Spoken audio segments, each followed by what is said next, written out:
ท่านผู้ชมที่เคารพพาท่านผู้ชมไปที่ตามเบิงการพัฒนาแหล่งท่องเที่ยวจุดชมวิว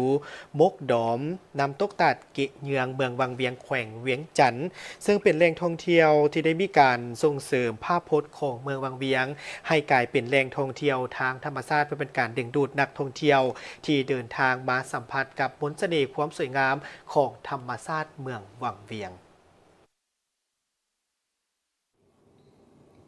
ปัจจุบันเมืองวังเวียงแขวงเวียงจันทน์เป็นหนึ่งในจุดหมายปลายทางด้านการท่องเที่ยวที่สำคัญของสาธารณรัฐประชาธิปไตยประชาชนลาวโดยมีแหล่งท่องเที่ยวทางธรรมชาติที่สวยงามและดึงดูดนักท่องเที่ยวทางภายในและต่างประเทศ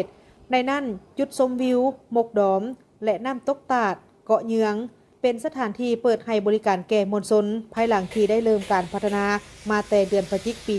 2025 และมาฮอดเดือนมีนา 2026 ก็ได้เปิดให้บริการจุดดังกล่าวนี้นอนอยู่ในเนื้อที่400 เฮกตาร์ขึ้นกับบ้านนาด้วงของเมืองบางเวียงแขวงเวียงจันทน์ห่างจากเทศบาลของเมืองเพียงแต่ 7 กิโลเมตร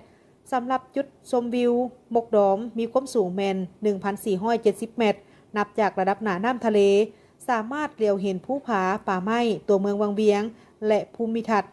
อ้อมรอบจุดชมวิวดังกล่าวพิเศษแม้ได้สัมผัสกับอากาศที่มีความเย็นมีอุณหภูมิต่ำกว่าภายในตัวเมืองวังเวียงจุดชมวิวหมกดอมเนาะได้นำตกตาดเกเยืองมีความโดดเด่นเป็นคือแนวใดเนาะอันที่หนึ่งความโดดเด่นของจุดชมวิวหมกดอมนี่ก็คือเป็นจุดชมวิวที่ว่ามีความสวยงามเนาะสามารถเดียวเห็นทิวทัศน์ธรรมชาติในตัวเมืองวังเวียงนี่เกือบจะว่า360 องศาเนาะนอกจากนั้นความโดดเด่นนักท่องเที่ยวขึ้นไปเบิ่งตะเวนขึ้นตะเวนตกนี่มันมีความสวยงามหลายอันนี้ความโดดเด่นอีกอันหนึ่งก็คือรถสามารถเข้าถึงได้เนาะโดยเฉพาะมันรถประเภทไฟฟ้าระยะผ่านมาก็เคยขึ้นเนาะครับฝนบ่ตกหลายเนาะความสะดวกของเฮาก็คือจังซี่นี่ล่ะผู้เฒ่าแม่ม่านเด็กน้อยก็สามารถขึ้นเที่ยวชมได้จุดชมวิวมกดอมและน้ำตกตาดเกาะเยืองได้มีการพัฒนาสิ่งอำนวยความสะดวกและความปลอดภัยเพื่อรองรับนักท่องเที่ยวที่เพิ่มขึ้นในแต่ละปีพร้อมกันนั้นก็ยังได้ให้ความสำคัญ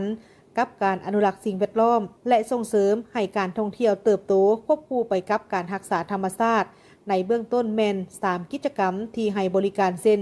จุดชมวิวแมนสามารถขี่รถขึ้นไปฮอดใช้เวลาเพียงแต่8 นาทีถ้าย่างแมนใช้เวลาเพียงแต่40 นาทีพร้อมนั้นยังมีกิจกรรมย่างป่าและแคมปิ้งหรือจุดตั้งค่ายพักแรมอยู่หลายจุดภายในบริเวณแห่งนี้กิจกรรมที่ว่ากำลังเปิดบริการในปัจจุบันนี่มันเฮาเปิดบริการให้นักท่องเที่ยวขึ้นไปเบิ่งวิวไปนอนแคมปิ้งเนาะไปกินกาแฟไปกินอาหารต่างๆเนาะนอกจากนั้นพวกเขายังมีแพ็กเกจเที่ยวย่างป่าหรือว่าไฮกิ้งเที่ยวส้มน้ำตกตาดเกเยืองเพราะว่าพวกเขาบ่ได้ทะลุทางเข้าไปตัวนี้เนาะเฮ็ดเป็นการท่องเที่ยวทางด้านธรรมชาติเพื่อเป็นการปกปักรักษาชีวนานาพันธุ์ต่างๆนะเนาะก็เนื่องจากว่าขอบเขตน้ำตกตาดเกเยืองนี่เ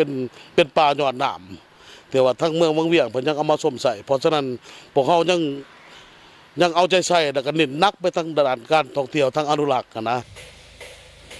นอกจาก3 กิจกรรมที่ให้บริการในเบื้องต้นนี้แล้วปัจจุบันผู้พัฒนาแมนพร้อมพัฒนาจุดต่างๆเพื่อให้รองรับแก่กิจกรรมรวมมีทั้งหมดแมน16 กิจกรรมภายในบริเวณแห่งนี้นอกจากการพัฒนาแหล่งท่องเที่ยวเหล่านี้บ่เพียงแต่ช่วยสร้างรายรับให้แก่ชุมชนท้องถิ่นเท่านั้นหากยังเป็นการส่งเสริมภาพพจน์ของเมืองวังเวียงให้กลายเป็นแหล่งท่องเที่ยวธรรมชาติเพื่อดึงดูดนักท่องเที่ยวให้เดินทางมาสัมผัสกับความสวยงามของธรรมชาติอย่างต่อเนื่อง